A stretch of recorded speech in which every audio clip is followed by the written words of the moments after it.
Often we'll make decisions when we're in an emotional state. We'll make decisions at the end of the day when we're rushed. We'll make decisions after we're irritated by a colleague or pestered all day about something.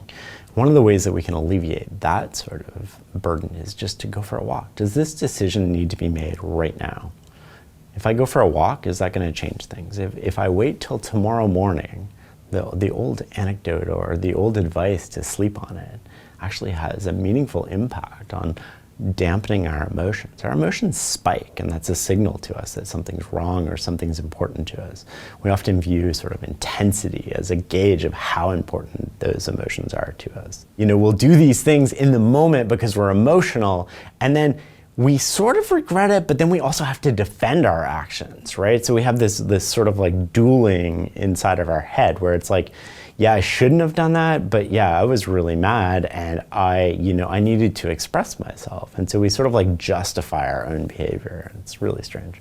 We want to reduce the impact of those emotions. We want to reduce sort of what's going on in the current moment. We want to get a better perspective on the problem. And to get distance from a problem, it helps to go for a walk. It helps to take time away from the problem, to sleep on it, to look at it in the morning. Or what I often do is I mentally decide, here's my decision.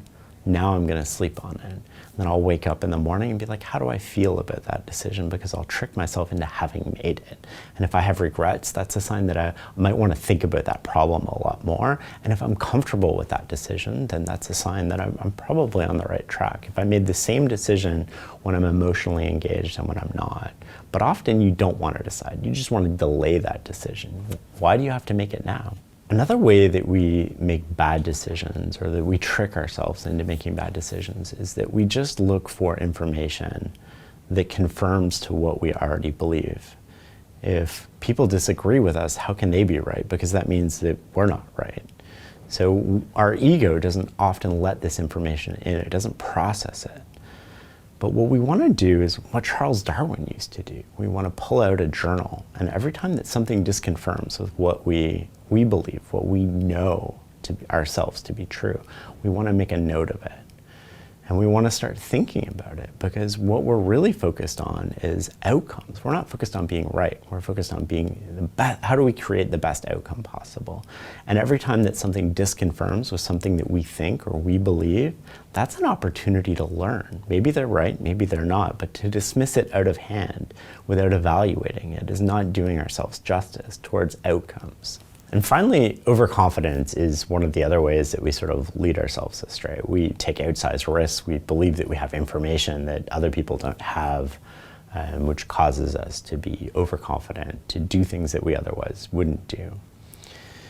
There's a couple of ways to address being overconfident. One is just to recall all the times you've failed. And if you haven't failed, then that's a problem. But often we're very confident. If you calibrate your decisions, if I keep a decision journal, for example, and I write down, here's what I think is going to happen, here's why I think it's going to happen. And often we get the outcomes we want, but not for the reasons that we thought we were going to get.